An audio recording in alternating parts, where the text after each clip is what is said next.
¿Qué tal amigos? Bienvenidos una vez más a su programa Donde Dios llora. Un programa para conocer las realidades de la Iglesia Católica alrededor del mundo. El Perú es conocido como tierra de abundantes riquezas y poderosos imperios legendarios. Una nación con una gran trayectoria católica, con dos grandes santos, San Martín de Porres y Santa Rosa de Lima, entre otros. Este país sudamericano también ha sido escenario de conflictos políticos y sociales engendrados principalmente por las marcadas diferencias socioeconómicas de la sociedad. En este marco es que la Iglesia Católica ha tenido un relevante papel en la vida de la nación y en la lucha por mejores condiciones de vida para todos. Para conocer más acerca de la realidad peruana, hoy nos visita Su Excelencia Monseñor José Luis del Palacio, obispo de Callao, Perú. Su Excelencia, bienvenido a nuestro programa. Muchas gracias por la acogida.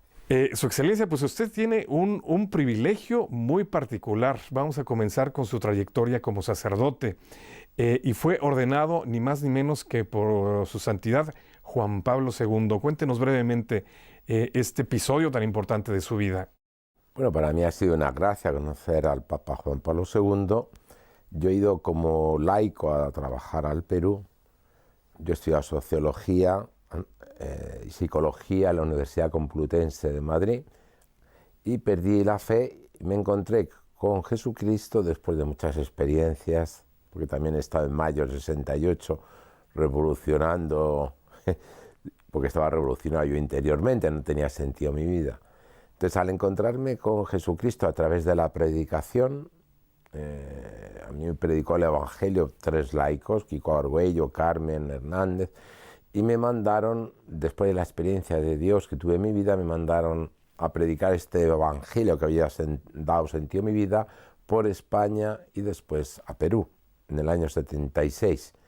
Yo llegué en el año 76 con un equipo, yo no era sacerdote, y en pleno revolución de los estados militares, ¿no? Me acuerdo que estaba Morales Bermúdez en Perú, ¿no? Y bueno, lo que íbamos a hacer era transmitiendo una experiencia. Yo tuve una lucha entre ordenarme y no ordenarme sacerdote, porque yo pensaba que el ordenarme de sacerdote me quitaba la libertad, porque yo tenía una experiencia de Dios, una experiencia de Jesucristo, había visto la Iglesia, pero meterme en una diócesis, en una parroquia, me rompía las alas de la misión a la cual me envía, ¿no? Le daba la impresión de que lo iban a encasillar un poco en una región. Sí, en una parroquia, y sin embargo el Papa me dijo que no, Papa Juan Pablo II, ahí te equivocas, ¿no? Y hablando con él, yo le estuve contando mi experiencia, de dónde nació mi vocación, cómo la perdí yendo a la universidad, ¿no? Sobre todo el tema de sociología, marxismo puro, psicología, Freud, ¿no? Y en ¿no? pleno 68, que es en los tiempos turbulentos de todas estas nuevas ideologías. Entonces, me invitó a que rezara y me acuerdo que me impresionó mucho lo que me dijo, ¿no? Verás, la gran libertad te va a dar Dios, y es verdad. Entonces me ofrecí, me encardiné a la diócesis de Madrid, y cuando fue el Papa a Perú, estando yo allí, pedí la ordenación del Santo Padre, me la concedió indudablemente el cardenal Suquía, que estaba entonces arzobispo de Madrid, y me ordenó allí.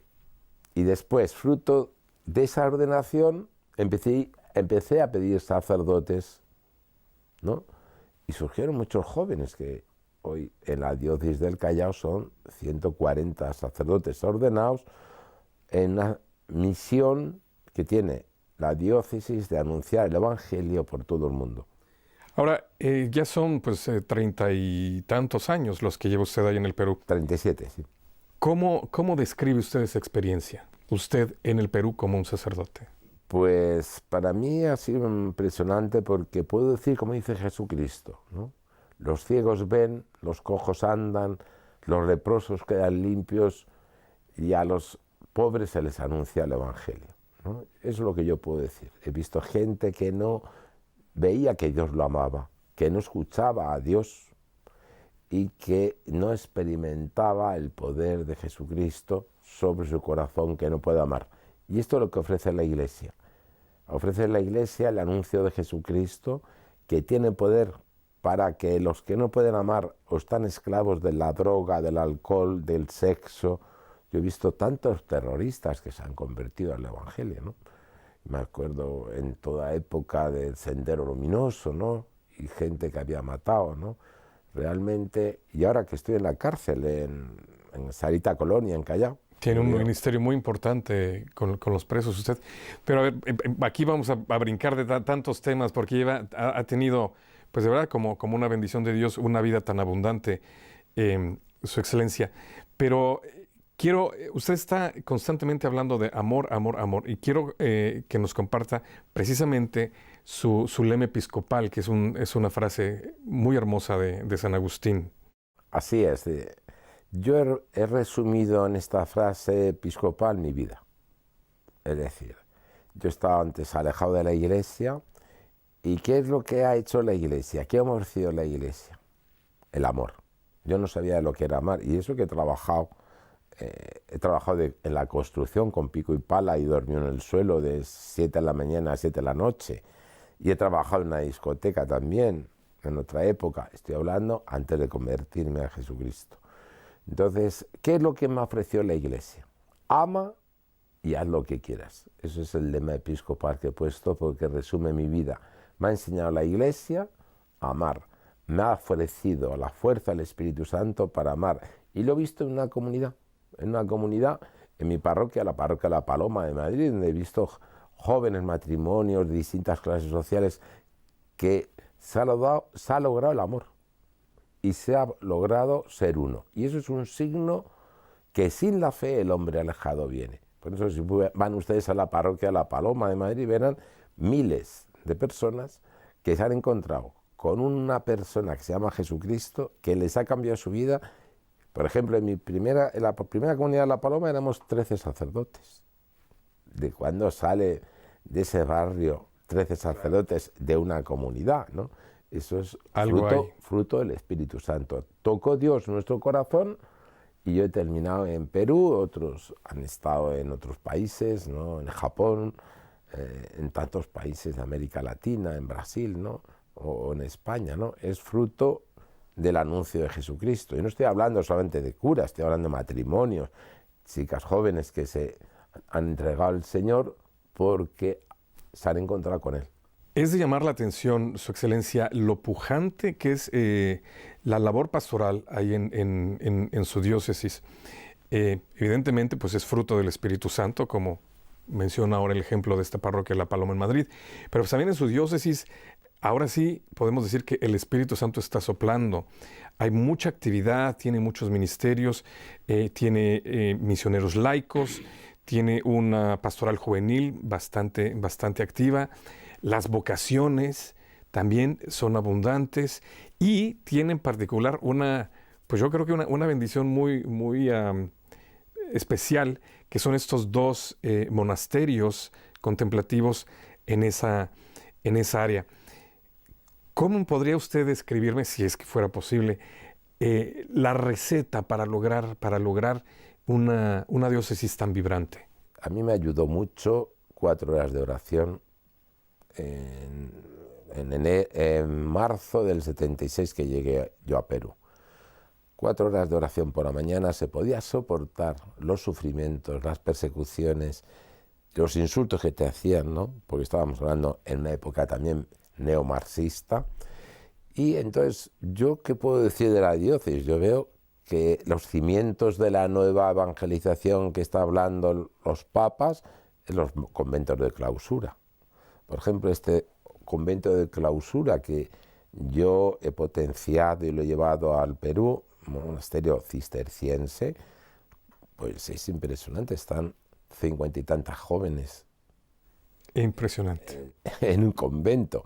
Y si ustedes van a ver lo que es en el extremo de la diócesis, es decir, en pleno desierto y de fondo del mar, mucho tiene que llenar Dios para que una joven con 20 años, con 17 años se meta ahí y esté feliz. Eso es porque el hombre está hecho a imagen y semejanza de Dios, es decir, la contemplación. Si quitamos la contemplación, aparece la violencia, aparece el embrutecimiento del hombre. Por eso el problema antropológico que tiene hoy este cambio epocal es muy serio, porque hemos quitado las humanidades del hombre, o sea, las humanidades de las universidades y nos estamos embruteciendo. Y el hacer no alimenta el ser, lo que alimenta al hombre es el ser, y ese ser necesita ser regado, reconstruido y potenciado por el anuncio del Evangelio, por la contemplación del Evangelio y por los sacramentos que ofrece la Iglesia.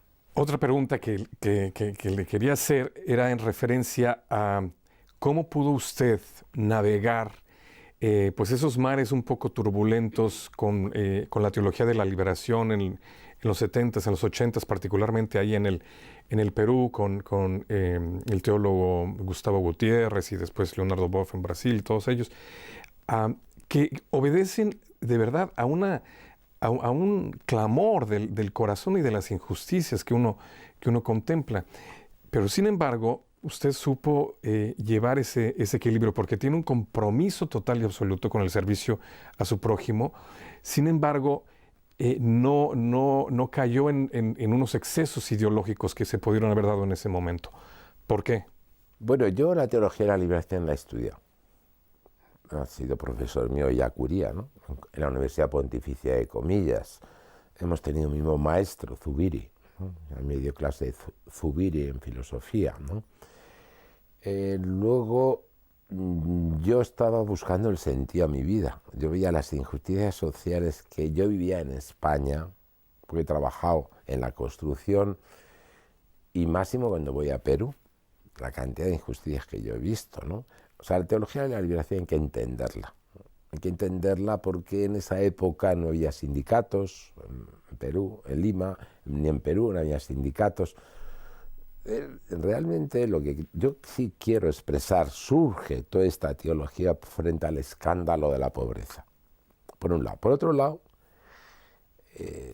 es como gente que va a misa no se convierte. ¿Cómo puede haber 35 personas de servicio en una casa donde vas a la misa pero no toca el bolsillo? Es como Cáritas. Las parroquias tienen que tener Cáritas, como dice el Papa Benedicto XVI, una fe, unos sacramentos que no toquen el bolsillo, es un espiritualismo.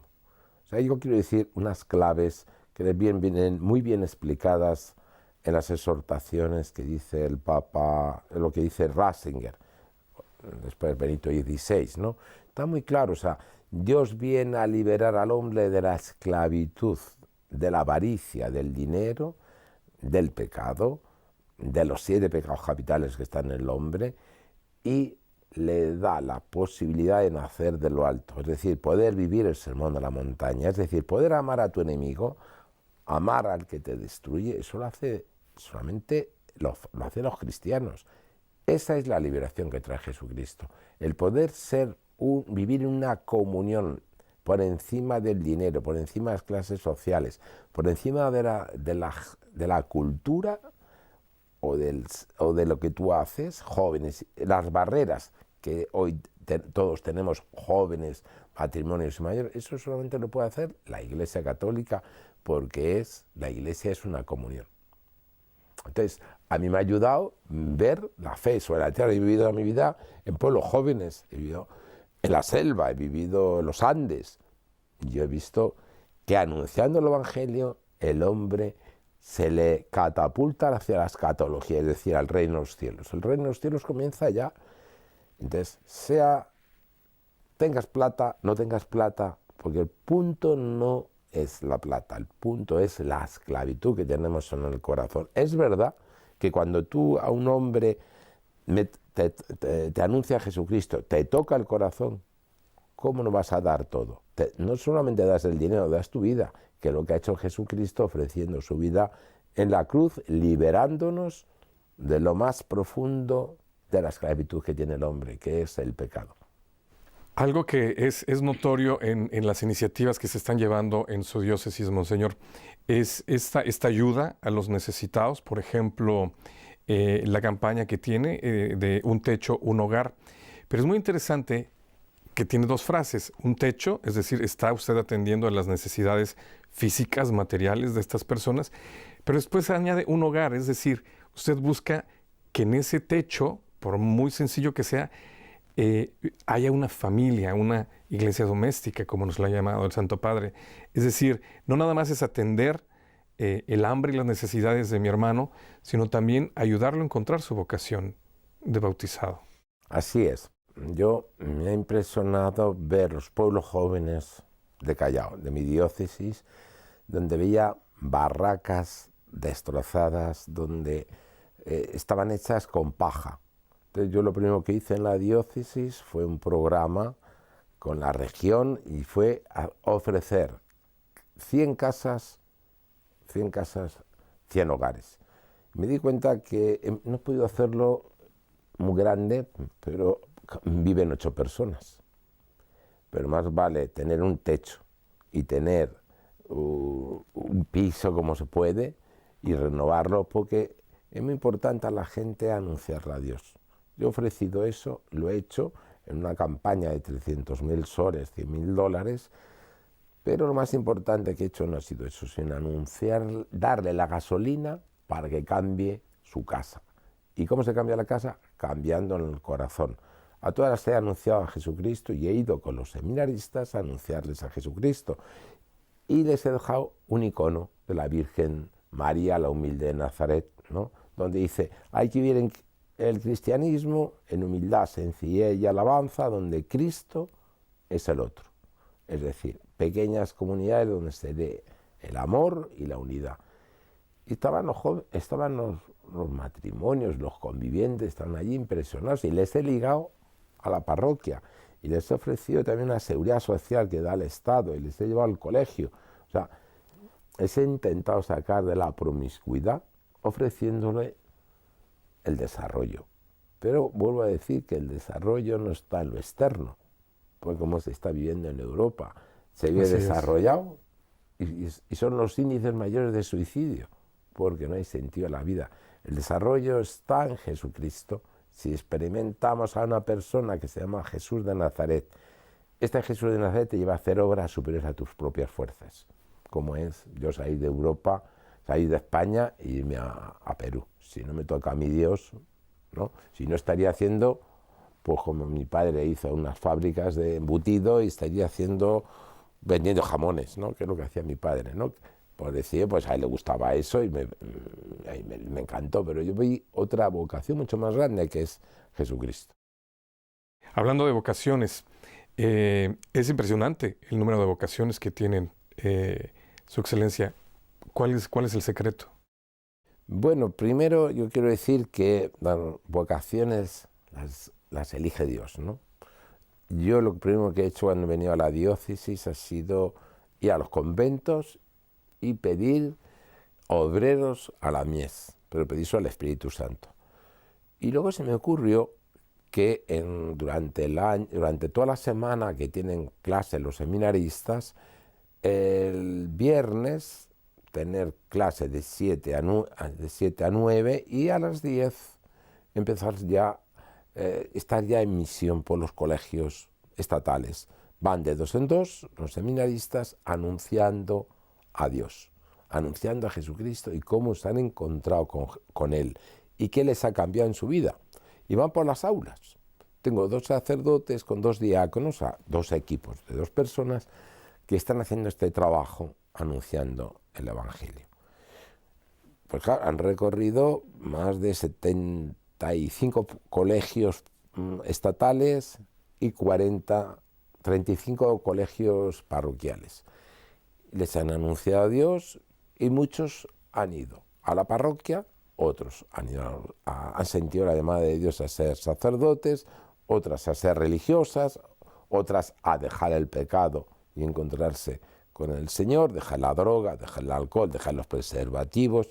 Estos son hechos, ¿no?, que cuentan los seminaristas, porque yo tengo un encuentro con ellos mensualmente y les hablo del magisterio de la Iglesia y su experiencia de este itinerario que hacen ellos por las aulas. Están contentísimos porque el seminario es muy arduo.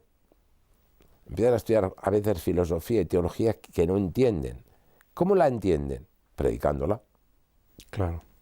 Entonces, las vocaciones son un hecho que están... Es verdad que mis predecesores, los obispos predecesores, tanto Monseñor Durán, Monseñor Irizar, eran hombres muy misioneros. Yo estoy seguido en la misma línea, ¿no? Porque creo que se fortalece la fe dándola, es decir, ofreciéndola. Por eso tengo sacerdotes misioneros en África, en Asia y en Europa, y por toda América.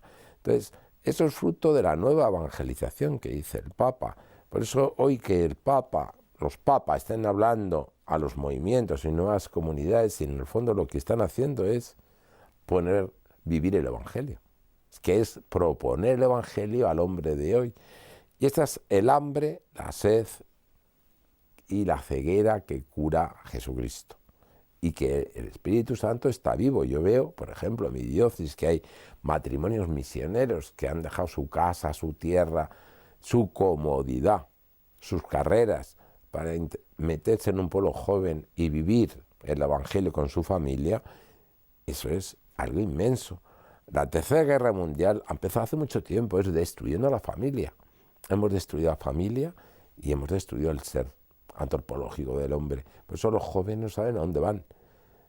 ¿Y por qué? Porque no se sacian por lo externo, se sacian por el encuentro de una persona. Entonces yo veo que en la medida que recuperamos la familia, recuperamos la educación, que son en el fondo las trípode donde yo he basado un poco la pastoral, siguiendo al Papa, que es pedir vocaciones sacerdotales y cristianas, y pedir vocaciones también religiosas, y educar a los profesores en los colegios, es decir, transmitir la fe a los jóvenes en todos los colegios que me piden.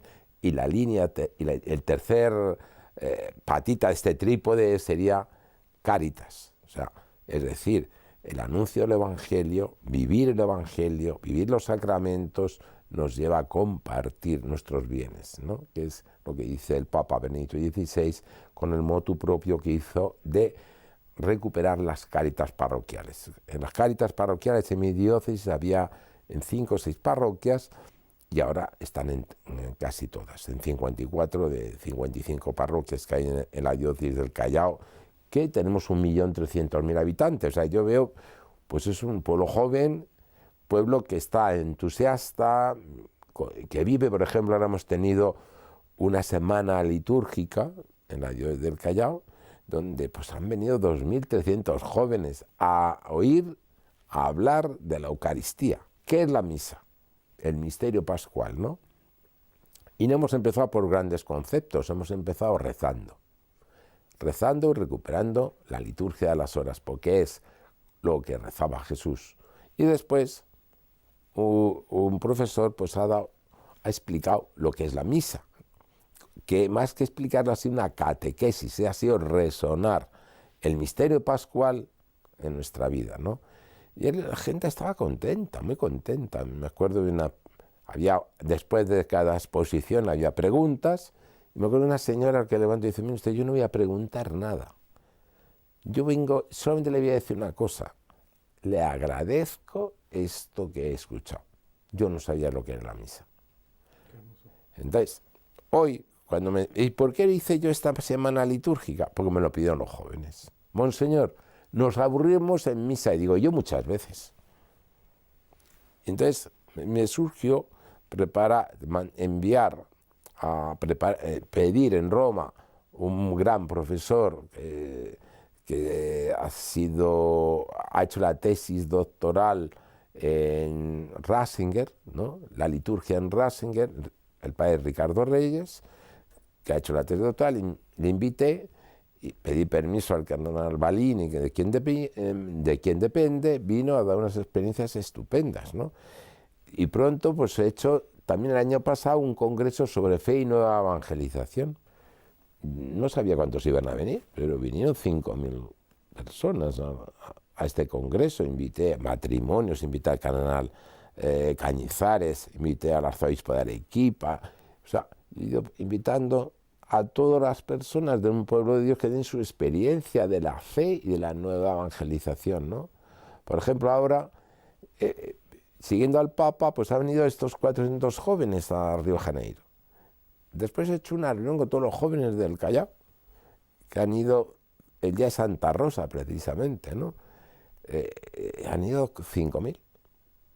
Hemos vivido, pues, un día muy bonito, escuchando experiencias, rezando y celebrando la Eucaristía, y ya está. Y luego hemos pedido también, ¿quién siente la llamada de Dios a ser misionero? Eso es de todo cristiano, ¿no?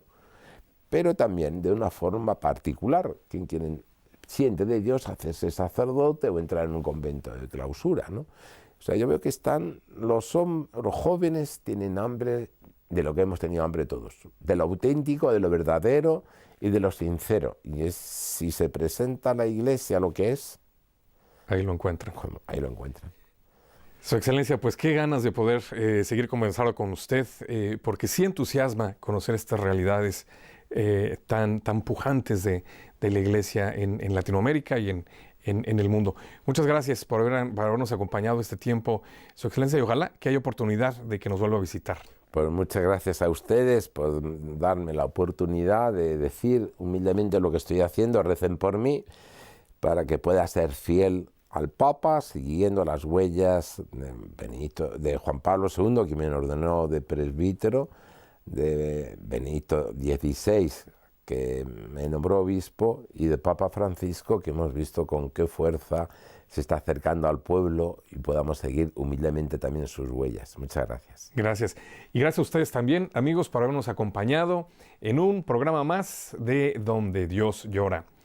Si quieren conocer más acerca de la realidad de la Iglesia en el Perú, no dejen de contactar la información que aparece al final de este programa. Muchas gracias y si Dios lo permite, hasta la próxima.